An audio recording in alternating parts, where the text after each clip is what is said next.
Hello दोस्तों, आप लोगों का स्वागत है एक और नई वीडियो में। भाई आज की इस वीडियो में आप लोगों के लिए मैं बहुत बड़ी एक खुशखबरी लेकर के आया हूं और वो एक खुशखबरी ये है कि जिन लोगों ने पक्के वाले पेपर भरवाए हुए हैं वो लोग इंतज़ार कर रहे हैं कि कब उनके पेपर निकलेंगे और कब हम लोग इटली आएंगे। तो भाई आप सब लोगों के लिए, जिन लोगों ने नए पेपर भरवाए हुए हैं पक्के वाले पेपर, उन लोगों के लिए बहुत बड़ी एक खुशखबरी है। और ये वीडियो आप लोगों के लिए बहुत ज़्यादा ख़ास होने वाली है क्योंकि आप लोग यहाँ पर आना चाहते हो, यहाँ पर आकर के काम करना चाहते हो। तो इस वीडियो को आपने लास्ट तक ज़रूर देखना है। अगर आप चैनल पर नए हैं तो चैनल को ज़रूर सब्सक्राइब करें और वीडियो को लास्ट तक ज़रूर देखें और अगर पसंद आए तो लाइक भी कर दें। तो चलिए स्टार्ट करते हैं आज का ये वीडियो।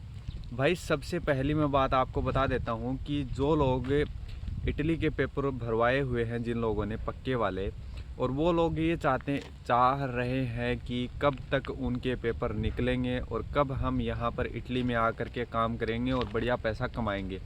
ठीक है, सबसे पहले तो बात ये है कि देखो, जो सीज़न वाले पेपर हैं वो बहुत सारी जगह से बहुत सारे लोगों के निकल चुके हैं लगभग। ठीक है, और अब उन लोगों की बारी है जिन लोगों ने पक्के वाले पेपर भरवाए हुए हैं। और पक्के वाले पेपर कहाँ कहाँ से निकल चुके हैं वो भी मैं आपको बताने वाला हूँ। तो एक जगह का नाम आया है यहाँ पर जहाँ पर बहुत सारे लोगों के पेपर भरवाए जाते हैं। तो मेरे पास में 3-4 लोगों के मैसेज आए थे, 3-4 नहीं, ज़्यादा ही लोगों के मैसेज आए थे। उन्होंने बताया था कि भाई हमारे पेपर निकल गए हैं, यहाँ से निकल गए हैं और ये टाइम है। तो भाई उनमें मैं आपको बताता हूँ कि क्या क्या टाइम है और कहाँ से पेपर निकले हैं। तो पक्के वाले पेपर देखो, सबसे पहले तो यहाँ पर लेचे से निकलने स्टार्ट हो चुके हैं। पक्के वाले पेपर है ना, जो नॉन सीजनल पेपर जिनको आप बोल सकते हो, जिनको एक फिंगर वाले पेपर भी बोल सकते हो, सिंगल फिंगर वाले पेपर, जिनको आप यहाँ पर आते ही आपको बस एक बार फिंगरप्रिंट होंगे और उसके बाद में आपके डॉक्यूमेंट्स बन जाएंगे, उनको बोलते हैं सिंगल वाले पेपर, सिंगल फिंगर वाले पेपर। तो अब वो पेपर निकले हैं लेचे से। लेचे यहाँ पर एक बड़ा शहर है जहाँ पर बहुत सारे लोगों के पेपर भरे जाते हैं और वहाँ पर है ना बहुत सारे एजेंट भी हैं जो कि इंडिया से हैं, पाकिस्तान से हैं, बांग्लादेश से हैं। वो पेपर भरते हैं और वहाँ से पेपर ऑलमोस्ट पहले ही निकलना स्टार्ट हो जाते हैं पक्के वाले पेपर। तो पक्के वाले पेपरों का टाइम हो गया था, अप्रैल में टाइम हो गया था, अप्रैल के लास्ट में उनका टाइम ख़त्म हो गया था कि अब निकलने स्टार्ट हो जाएंगे। फिर मई निकल गया है और अब है ना जून जब स्टार्ट होने वाला है, तो सबसे पहले मई जब ख़त्म हो रहा है, 3-4 दिन और बचे हुए हैं, तभी ये पेपर निकलने स्टार्ट हो गए हैं। तो अब वो क्या क्या टाइम है जब जब उन लोगों के पेपर निकले हैं। देखो सबसे पहले तो मैं बता देता हूँ, 9 बजे तक, 9:01 और कुछ सेकंड का मेरे पास मैसेज आया था कि 9:01 और 20-21 सेकंड ऐसे कुछ था। उसने भाई ने बताया था कि 20 या 21 सेकंड पे उसका है और उसके पेपर निकल गए हैं। तो उसको अपॉइंटमेंट लेना है और अब अपॉइंटमेंट कब लिया जाएगा, देखो 1 महीने बाद तक की डेट आती है। अगर आज आप अपॉइंटमेंट अप्लाई करते हो वीएफएस के जो वेबसाइट है वहाँ पर जा कर के, या फिर किसी एजेंट से लेते हो अपॉइंटमेंट, तो वो 1 महीने बाद तक का आपको डेट मिलती है और उसके बाद में आपको वहाँ पर जा कर के अपने पेपर सबमिट करवाने होते हैं। तो एक 9:01 और 21 सेकंड, ठीक है, एक था 9:01 और 28 या 29 सेकंड ऐसे कुछ था, और एक था 9:01 और 55 सेकंड, 9:01 और 55 सेकंड तक भी उसके पेपर निकल चुके हैं।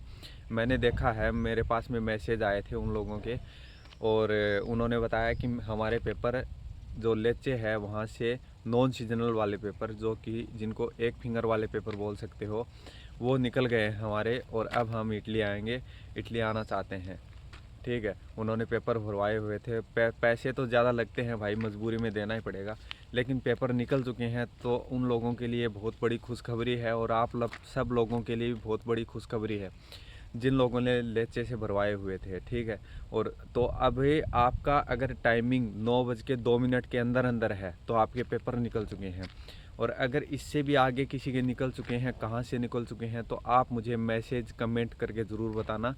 मेरी जो आईडी है इसी नाम से है, इंस्टाग्राम पर इसी नाम से मेरी आईडी है, इटली इंडियन व्लॉगर। आप उस पर मैसेज कर दो तो, और कमेंट भी इसमें कर सकते हो आप, और आप मुझे पर्सनली भी बता सकते हो, वो जो कमेंट करके और मैसेज करके आप पर्सनली मुझे बता सकते हो।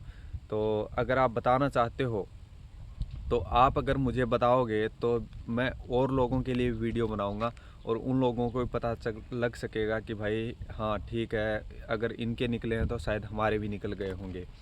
तो इसमें एक चीज़ और होती है कि भाई अगर आपका मालिक सही नहीं है, तो आपका टाइम अगर सही है, 9:01 है, 9:01 के अंदर अंदर भी टाइम है, और अगर आपका मालिक सही नहीं है तो भी है ना पेपर निकलने के चांस कम होते हैं। अगर उसने टैक्स वगैरह सही टाइम पर नहीं भरा है, और अगर उसे और कोई दिक्कत चल रही है, केस वगैरह कुछ चल रहे हैं, तो उसके पेपर निकलने के चांस थोड़े कम होते हैं। अब इसमें एक बात और ये आती है कि किसको पता चलता है कि पेपर निकल चुके हैं? क्या सबको वेबसाइट होती है इसकी कि पता लग सकता है हमको? ऐसी कोई वेबसाइट नहीं होती है भाई। ऐसी वेबसाइट जो स्पीड आईडी होती है ना, SPID होती है, जो मालिक के पास होती है या फिर जो वकील होता है उसके पास होती है, उसके फ़ोन में लॉगिन होती है, या फिर मालिक के पास में, मालिक के फ़ोन में लॉगिन होती है। उसमें पता चलता है, उसमें स्टेटस पता चलता है कि कोटे के अंदर पेपर आ चुके हैं या फिर पेपर निकल चुके हैं, नुलावस्था इश्यू हो चुका है। इश्यू होने के बाद भी मैसेज आता है, ईमेल आईडी होती है जो मालिक की, उसके ऊपर मैसेज आ जाता है। और एक भाई मुझसे कमेंट में ये बात और पूछ रहा था कि आपके मालिक के पास में मेल कब गई थी? तो सबसे पहले मैं बता देता हूँ, मेरे मालिक के पास में मेल आई थी 25 दिन के बाद, फिक्स 25 दिन के बाद। लेकिन ये टाइम कुछ फिक्स नहीं होता है। आपका मालिक के पास में मेल हो सकता है कि 20 दिन में भी चली जाए, हो सकता है कि 15 दिन में भी चली जाए, और ऐसा भी हो सकता है कि 15 या 17 दिन में आपका वीज़ा भी लग करके घर आ जाए। कोई फिक्स टाइम नहीं होता है इसमें। वो डिपेंड करता है कि जो आपकी जो फाइल है, जो आपने फाइल जमा करवाई थी VFS के ऑफिस में, क्या वो फाइल उन लोगों के हाथ में लग चुकी है? और अगर वो हाथ में लग चुकी है तो वो आगे भी कंफर्म कर देंगे, और अगर वो मालिक कंफर्म कर देता है, यस कर देता है, उसके 5-6 दिन के बाद में आपका वीज़ा लग करके, और 90% चांस होते हैं, 99% चांस होते हैं कि 5-6 दिन के अंदर आपका वीज़ा लग करके आपके घर में आ जाए, आपके पास में आ जाए। मैसेज आ जाएगा आपके पास में 2 या 3 दिन के बाद में मैसेज आ जाएगा कि आपका जो वीज़ा है, आपका जो पासपोर्ट है, वो VFS के ऑफिस में आ चुका है वापस एम्बेसी से लौट करके। और अब जो आपका प्रोसेस है वो पूरा प्रोसेस हो चुका है, और आपका वीज़ा लग चुका है, और अब आपका जो पासपोर्ट है वो बाई कुरियर, एक जो डिलीवरी की कंपनी होती है, वो उसको कुरियर कंपनी जो होती है उनको ये लोग दे देते हैं, और वो ला करके आपका जो एड्रेस होता है वहाँ पर वो कर देते हैं कुरियर। जैसे कि अगर मान लीजिए जयपुर में आप रहते हो, जयपुर में अलग अलग जगह पर इनके ऑफिस बने होते हैं। एक मेन ऑफिस होता है, वहाँ से ये डिस्ट्रीब्यूट करते हैं कि वहाँ पर जाना है, यहाँ पर जाना है। जो कुरियर की कंपनी होती है ना, उनको उसका ही एक्स्ट्रा चार्ज लगता है, आपका 4-5 हज़ार रुपये एक्स्ट्रा चार्ज जो लगता है ना VFS में। वैसे तो 10 या 11 हज़ार रुपये ही आपका पेमेंट होता है। आपकी जो पेमेंट जो फ़ीस होती है ना, जो VFS की जो फ़ीस होती है वो 10 या 11 हज़ार ही होती है। पहले तो ये 10 हज़ार होती थी, अब 11 हज़ार होने लग गई होगी। लेकिन जो कुरियर का चार्ज होता है ना, वो थोड़ा सा होता है कि 4-5 हज़ार रुपये कुरियर का चार्ज भी होगा। तो अगर आप कुरियर नहीं करवाना चाहते हो तो वो शायद आपका चार्ज है ना, जो कुरियर की फ़ीस होती है, वो शायद आपकी बच भी जाए। तो भाई यही था मेरा आज का ये वीडियो।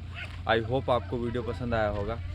तो अगर आपको ये वीडियो पसंद आया तो वीडियो को लाइक ज़रूर करें, और चैनल पर अगर आप नए हैं तो चैनल को ज़रूर सब्सक्राइब करें। ऐसे ही इन्फॉर्मेटिव वीडियो आपके लिए मैं लाता रहता हूँ, और चैनल पर अगर आप जुड़े रहेंगे तो मैं आपको अपना जो मेरे डॉक्यूमेंट्स बनेंगे उनके सारी प्रोसेस मैं आपको बताऊँगा। और अगले वीडियो में मैं आपको ये बताऊँगा कि मेरा वीज़ा एक्सपायर हो चुका था, फिर मैंने वापस से वीज़ा कैसे लगवाया, और फिर मैं इंडिया जा कर के वापस मैंने कितने पैसे मेरे लगे हैं वापस से वीज़ा लगवाने के लिए, और कितना टाइम मेरे को पूरा लगा है, वो मैं आपको बता तो चुका हूँ। लेकिन एक पूरा वीडियो, डिटेल वीडियो इस बारे में मैं आपको ज़रूर बताऊंगा, बना करके दिखाऊंगा, बताऊंगा। सारा इन्फॉर्मेशन आपको देने की मैं कोशिश करूंगा। A to Z जितना भी मुझे नॉलेज हुआ है आज तक यहाँ पर डॉक्यूमेंट्स के मामले में, वो सारा आपको बताने की कोशिश करूँगा। और यहाँ पर इटली में क्या क्या काम कैसे कैसे चलते हैं वो सब कुछ मैं आपको दिखाता रहता हूँ अपने वीडियोज़ में। और ये देखो भाई, पीछे जो खेत वगैरह दिख रहे हैं ना, वो पीछे जो बगीचे आप देख रहे हो वो आलू बुखारे के वगैरह के बगीचे हैं। और पीछे उस साइड में जो बगीचे उस पीछे देख रहे हो ना आप, उसमें अलग टाइप के आलू बुखारे हैं। और वो जो और पीछे आप देख रहे हो ना उस साइड में, वो जो छोटे छोटे से पेड़ देख रहे हो आप, वो हैं जो पेस्के होते हैं। पीच जो फ्रूट होता है उसकी फसल, मतलब फसल क्या होता है, जो गार्डन होते हैं उसके वो लगाए हुए हैं। और वहाँ से लोग बढ़िया मुनाफा कमाते हैं इटालियन लोग। और उसमें है ना इंडियन भी काम करते हैं और पाकिस्तानी भी काम करते हैं, बांग्लादेशी भी काम करते हैं। और कितनी कितनी क्या क्या सैलरीज रहती है वो सब कुछ मैं आपको अपने चैनल पर बताता रहता हूँ। तो चैनल को ज़रूर सब्सक्राइब करके रखें ताकि आपको इन्फॉर्मेशन आपके मोबाइल तक आपके पास में पहुँच सके ये इन्फॉर्मेशन। तो भाई यही था मेरा आज का ये वीडियो। मिलते हैं आपसे अगले किसी वीडियो में, तब तक के लिए take care and bye bye.